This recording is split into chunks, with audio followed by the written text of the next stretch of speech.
Today we meet to celebrate the birthday of America. The coming of a new life always excites our interest. Although, in this case of an individual, it has been an infinite repetition reaching back beyond our vision. That is what made it the more wonderful.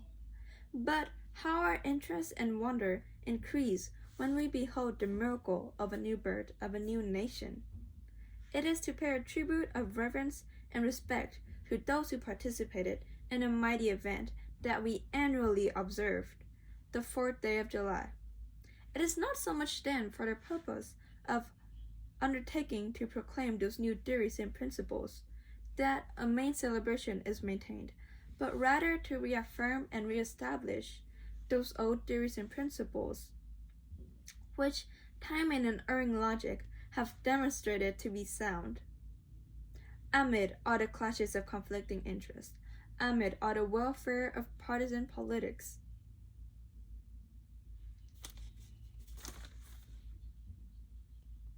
every American can turn to solace and consolation to the Declaration of Independence and the Constitution of the United States with the confidence and assurance that the two great charters of freedom and justice remain firm and unshaken.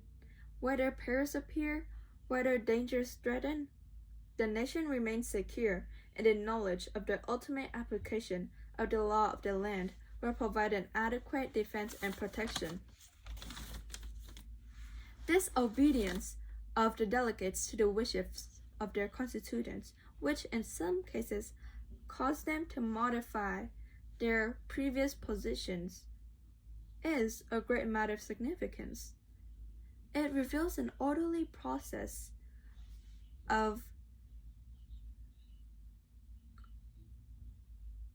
government in the first place, but more than that, it demonstrates that the Declaration of Independence was a seasoned and deliberate thought of dominant portion of people in the colonies. Governments do not make ideals, but ideals make governments. This is historically and logically true. Of course, governments can help to sustain the ideas, but government can help to sustain the ideas and create constitutions through which they can be the better observed, but their source by their very nature is in the people. The people have to bear their own responsibilities. There is no method in which the burden can be shifted to the government. It is not the enactment, but the law of observance that creates the character of a nation. About the Declaration, there is a finality that is exceedingly restful. It is often asserted that the world has made a great deal of progress since 1776, that we have had new thoughts and new experience which have given us a great advance over the people of that day, and that we therefore very well discard their conclusions for something more modern. But that reasoning cannot be applied to this great charter. If all men are created equal, that is final. If they are endowed with undeniable rights, that is final.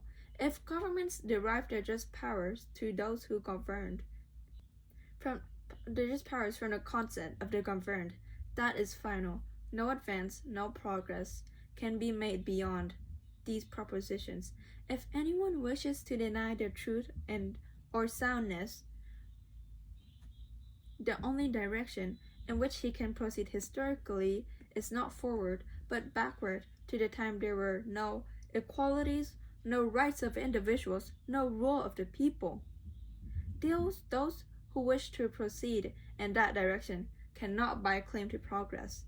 They are reactionary. Their ideas are not more modern, but more ancient than those of the revolutionary fathers. The rights of the individuals are held sacred and protected by constitutional guarantees, which even the government cannot bound to violate. If there is any one thing among us that is established beyond questions, it is self-governed, the right to rule, the right of the people to rule. If there is any failure in respect to any of these principles, it's because there is a failure on the part of individuals to observe them. We live in an age of science and abounding accumulations of material things. These did not create our declaration. Our declaration created them. The things of the Spirit comes first. Unless we cling to that, all our material prosperity, overwhelming though it may appear, will turn to a barren scripture in our grasp. If we are to maintain the great heritage that we have been bequeathed to us, we must be like-minded as the fathers who created us.